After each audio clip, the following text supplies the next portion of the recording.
한국에서 이제 실시한 인구주택 총조사 결과에 따르면 여러분 2022년에 1인 가구, 혼자 사는 1인 가구 수가 750만 2천 명에 달한다고 합니다.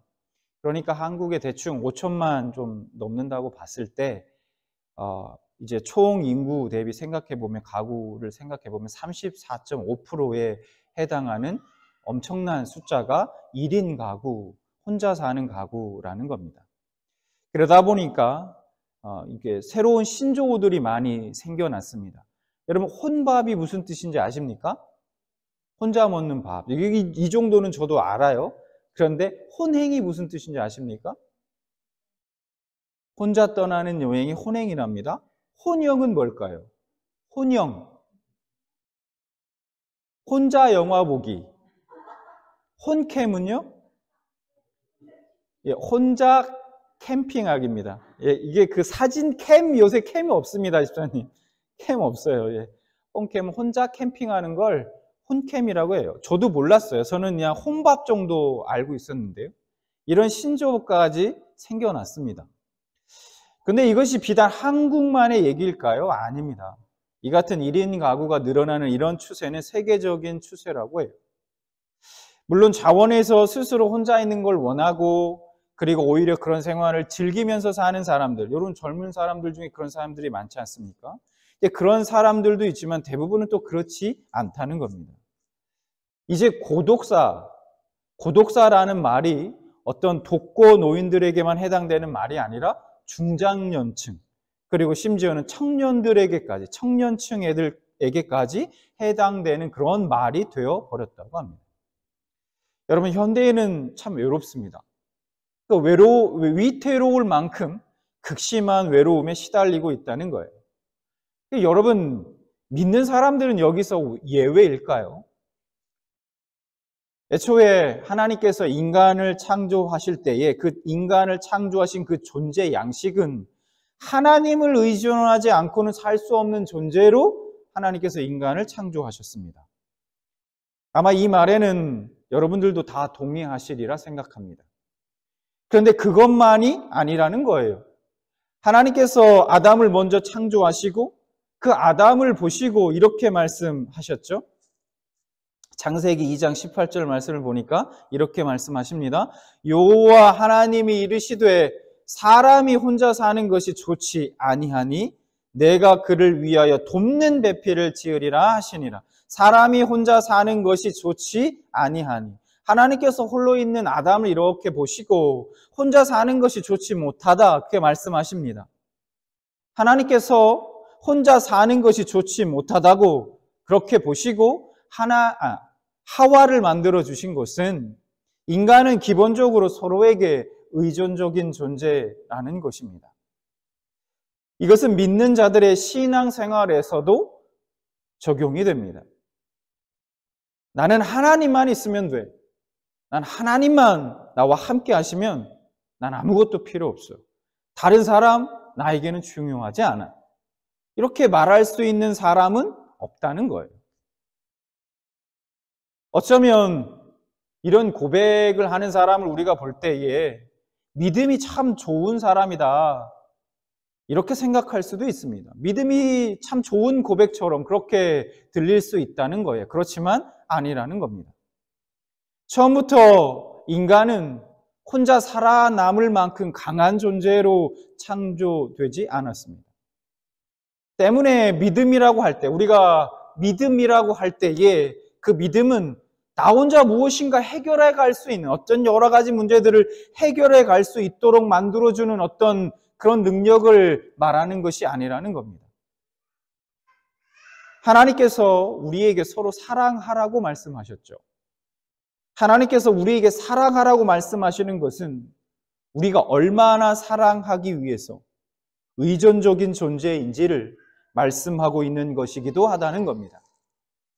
왜냐하면 사랑하기 위해서는 사랑하고 사랑받을 수 있는 대상이 필요하기 때문입니다. 그래서 지금 나에게 허락된 이 공동체가 또 내 주위에 있는 그 한 사람의 형제 자매가 너무나도 소중하다는 겁니다. 자, 오늘 말씀을 통해서 하나님께서 나에게 허락하신 그 한 사람, 그 형제 자매가 얼마나 나에게 필요한 존재이자 또 나에게 허락하신 귀한 선물인지를 깨닫게 되시는 여러분들 되시기 바랍니다. 오늘 전도서 기자는 헛된 것을 보았다, 내가 헛된 것을 보았다 말하면서 그 헛된 것이 무엇인지를 말하고 있습니다. 전도서 4장 7절 이렇게 말하고 있습니다. 내가 또 다시 해 아래에서 헛된 것을 보았도다. 8절 어떤 사람은 아들도 없고 형제도 없이 홀로 있으나 그의 모든 수고에는 끝이 없도다. 또 비록 그의 눈은 부요를 족하게 여기지 아니하면서 이르기를 내가 누구를 위하여는 이같이 수고하고 나를 위하여는 행복을 누리지 못하게 하는가 하여도 이것도 헛되어 불행한 노고로다. 지금 전도서 저자는 부조리한 세상에서 홀로 살아가는 외로운 사람의 그 비참함을 묘사하고 있습니다. 아들도 없고 형제도 없는 그 한 사람이 있습니다. 그는 노력하고 수고하면서 재물을 모을 수 있었습니다.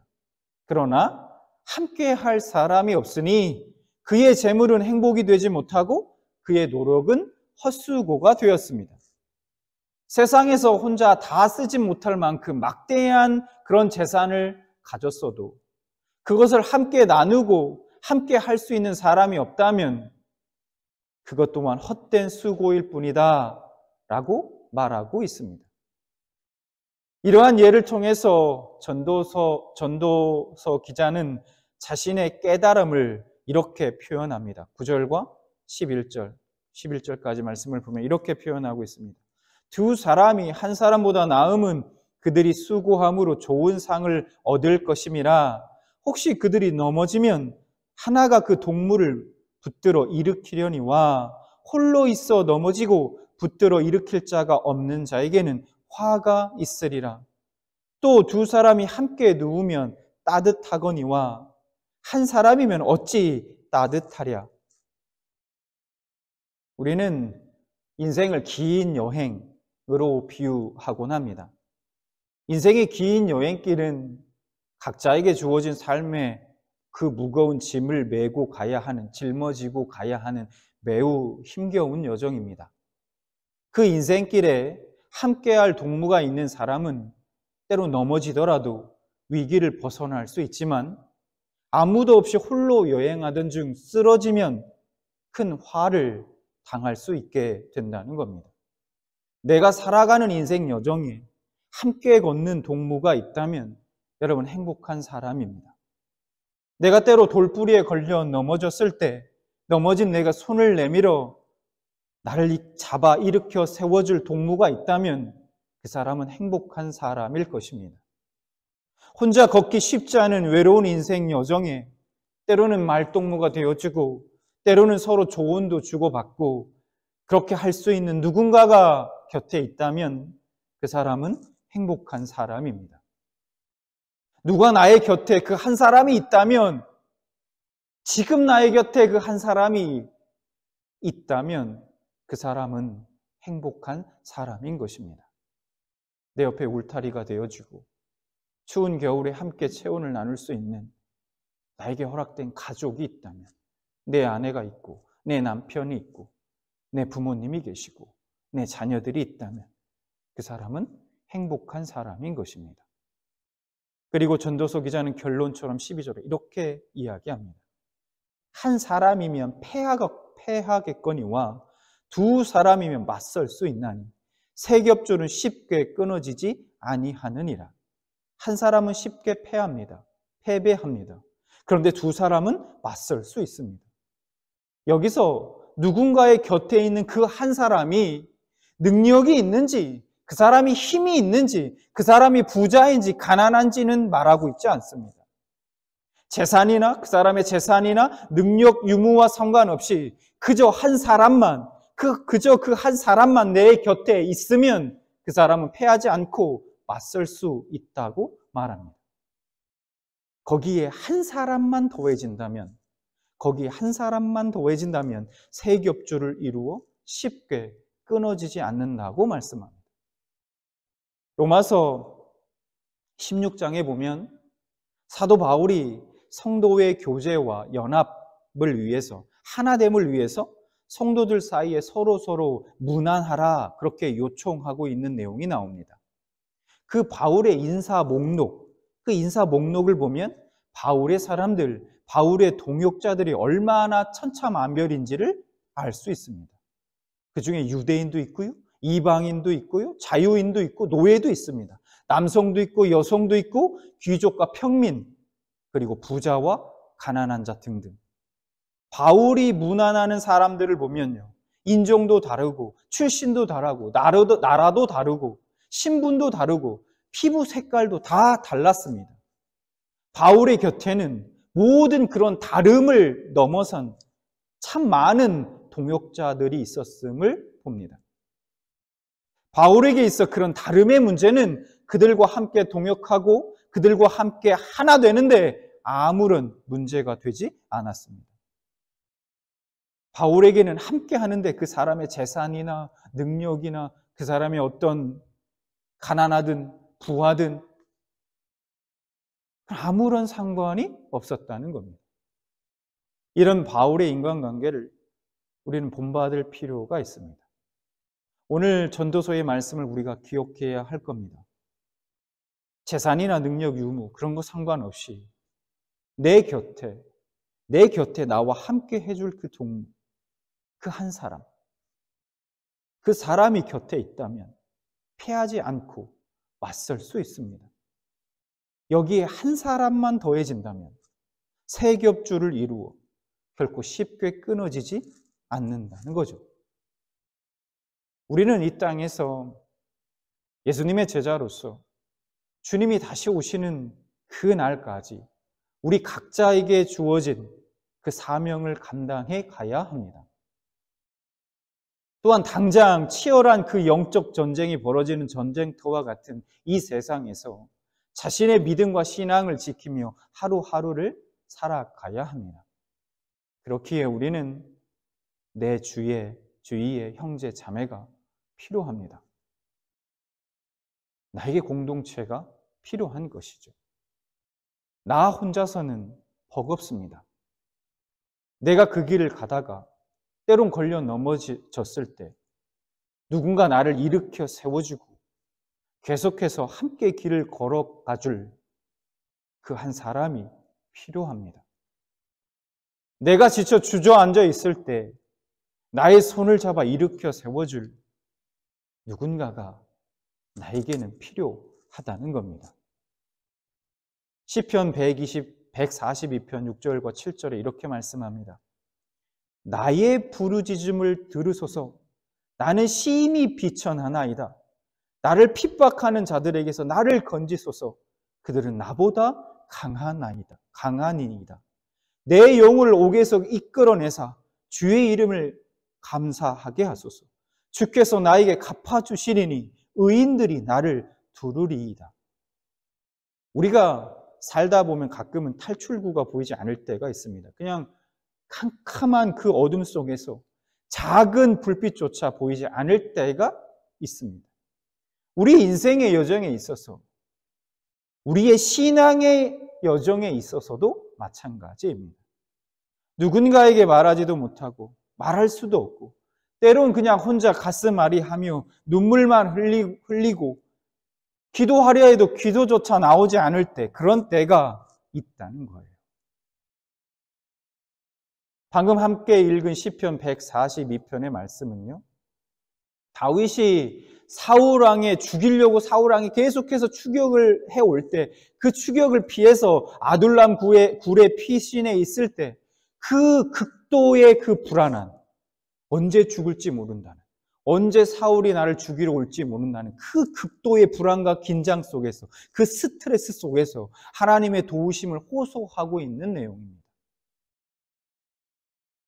다윗은 자신의 이런 상태를 비천하다, 즉 비참하다라고 그렇게 말하고 있습니다. 자신이 어떤 수단과 방법을 내가 동원해도, 내가 무슨 수를 써도 지금의 이 수렁에서 나를 건져낼 방법이 없다는 겁니다. 자신의 적이 자신보다 몇 배는 더 강하기에 자신의 처지가 지금 감옥에 갇힌 자 같다고 그렇게 말합니다. 그러나 다윗은 이런 상황 속에서 다시 자신의 눈을 들어서 하나님을 바라봅니다. 하나님의 도우심을 바라봅니다. 여러분, 그 하나님의 도우심이 어떻게 나타날 것이라고 말씀합니까? 7절 하반절에 이렇게 말씀합니다. 이 부분만 다시 볼까요? 주께서 나에게 갚아주시리니 의인들이 나를 두루리이다, 이렇게 고백합니다. 의인들이 나를 두루리이다 라고 말씀해요. 이 말씀을 원문의 의미를 좀 살려 다시 번역하면 이런 뜻이 됩니다. 의인들이 나를 보살필 것입니다. 돌봐준다, 보살핀다는 그 의미를 훨씬 더 강하게 가지고 있다는 걸 알 수 있어요. 무슨 말씀입니까? 알지 못하는 하나님의 사람들이 다윗을 구원해 주는 놀라운 일이 벌어질 것이라는 겁니다.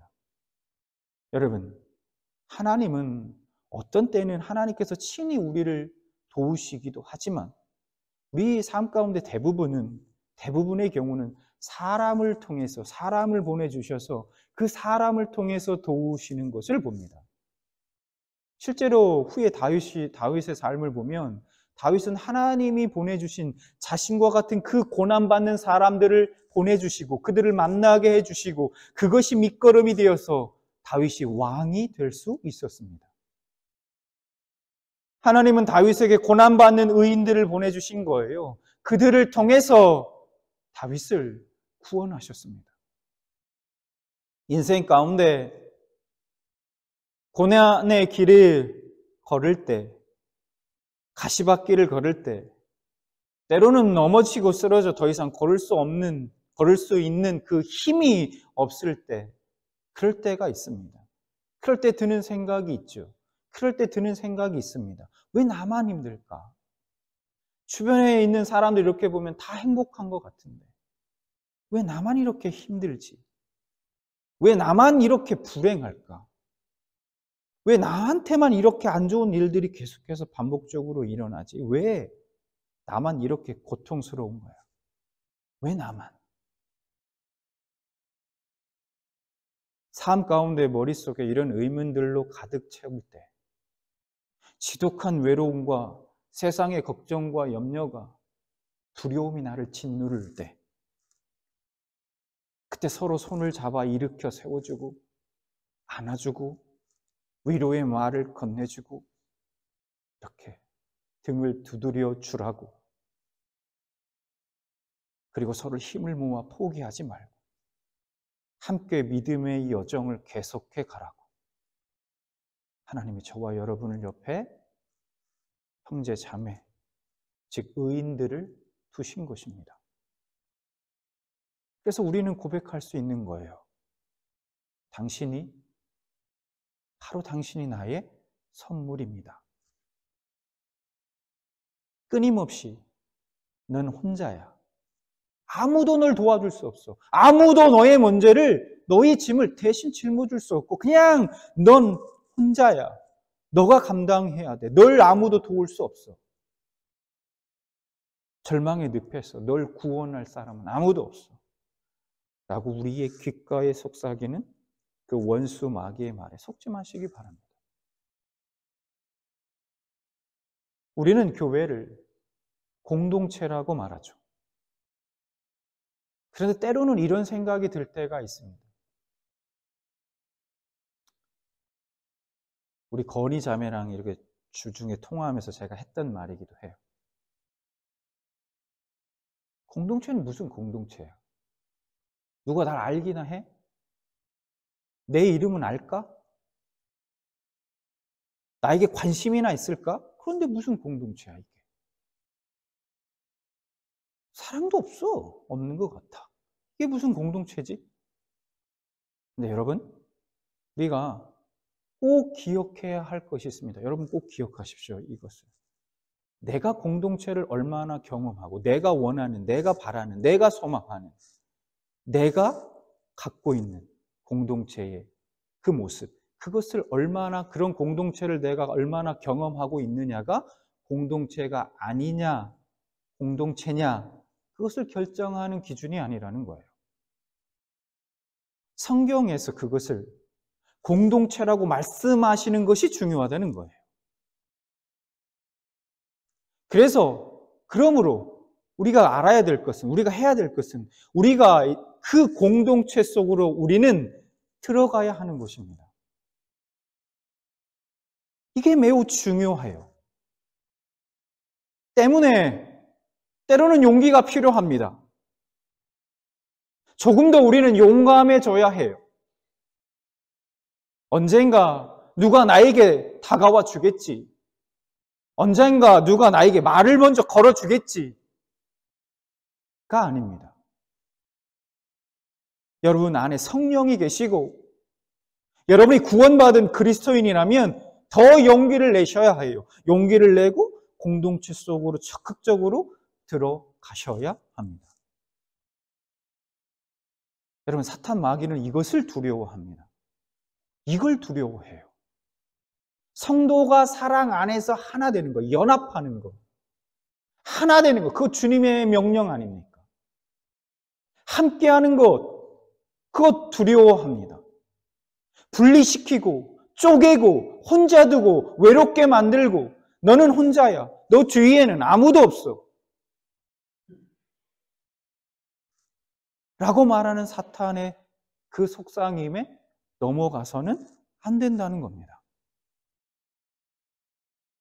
신앙의 외로운 상태, 그 혼자인 상태에서는 신앙의 성장을 기대하기 매우 어렵습니다. 분명해요. 이게 한계가 있습니다.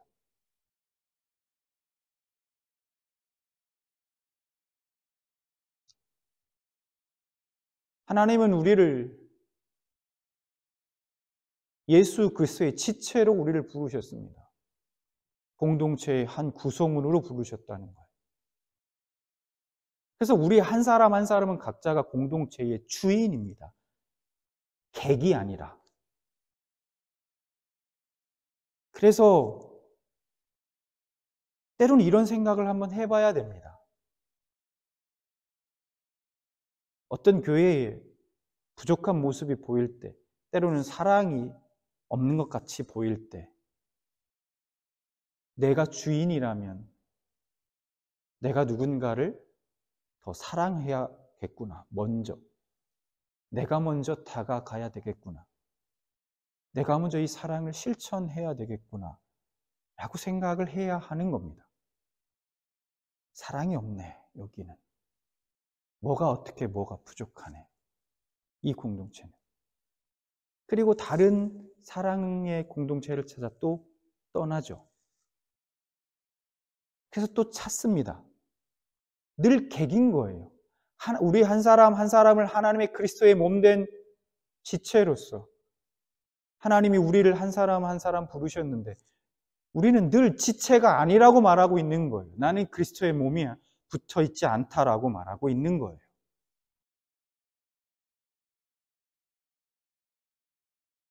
나에게 듣기 좋은 말만 하는 사람, 나의 말에 맞장구 쳐주는 사람이 좋습니다. 누구든 다 그래요. 알아요. 그러나 여러분, 내게 더 필요한 사람이 있습니다. 어떤 사람일까요? 내가 좀 아프고 힘들더라도 나에게 피가 되고 살이 되는 말을 해줄 수 있는 사람, 진짜를 말해줄 수 있는 사람, 진짜를 진실하게 하나님의 말씀으로 대해줄 수 있는 사람을 여러분 꼭 찾으시고 만나셔야 합니다. 우리에게 그런 사람이 너무너무 필요하고 꼭 필요합니다. 사랑하는 평안교회 성도 여러분, 이제 우리가 오늘 이 전도서 기자의 말씀을 가슴에 새기고 하나님이 다윗에게 고난받는 의인들을 보내주신 것처럼 여러분 모두가 서로가 서로에게 하나님이 보내신 그 의인이 되어주시기 바랍니다. 우리 평안교회가 그런 공동체 되기를 소망합니다. 그래서 우리 모두가 이 힘든 삶의 여정, 이 신앙의 여정을 웃으며 함께 기뻐하고 그렇게 끝까지 함께 잘 바칠 수 있기를 주님의 이름으로 축원합니다.